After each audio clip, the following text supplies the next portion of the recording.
যে কোনো দেশে যিনি সন্তান নেবেন এটা প্ল্যান্ড হতে হবে, মানে সন্তান ধারণ করতে হবে, কনসেপশন যেটা করে আর কি। কনসেপ্ট করার আগে তাদেরকে একটা ট্রেনিং দিতে হবে যে আপনি মা হতে গেলে আপনার এই সমস্যাগুলো হতে পারে। কিন্তু যিনি মাতৃত্বের স্বাদটা নিচ্ছেন, ওই বাচ্চা যখন পেটে নড়াচড়া করে তখন সে একটা মজাও পায়, শুধুমাত্র যে কষ্ট হয় তা না।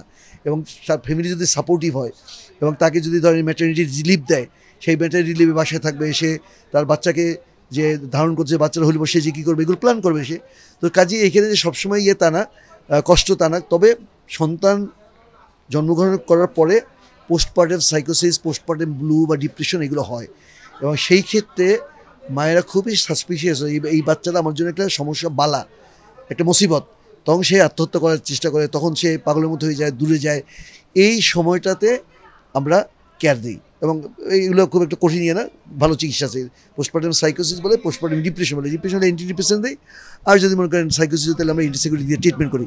তো মূল যেটা আরেকটা কথা মাঝখানে বলছেন, সেটা হচ্ছে যে চাকরিজীবী মহিলা, দিনাজপুরে পোস্টিং, শ্বশুরবাড়ি হলো গিয়া আপনার ধরেন নাটোর, এখন ঢাকায় তার কেউ নাই।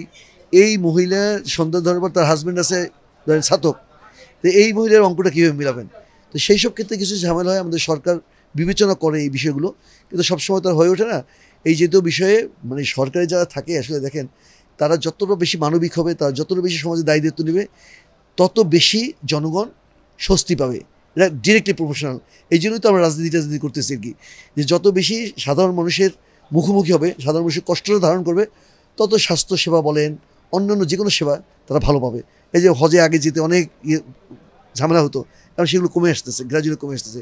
অতএব যারা মাথা হবেন, অর্থাৎ রাষ্ট্র পরিচালনা করবেন, সরকারে থাকবেন, মন্ত্রী থাকবেন, আপনার আমলারা থাকবেন, যারা সচিবরা থাকবেন, তারা যত বেশি ওয়ার্ক করবেন, এগুলোর ব্যাপারে পরিকল্পনা করবেন, তত সাধারণ মানুষের কষ্টটা লাঘব হবে।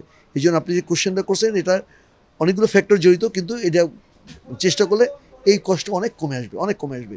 শুধুমাত্র সমবেতী হতে হবে, যে সাফারার তার কষ্টটা নিজে ধারণ করতে হবে, যেটাকে আমরা সহমর্মিত বলি বা এমপ্যাথি বলি, ওইটা হতে হবে। ধন্যবাদ আপনাকে।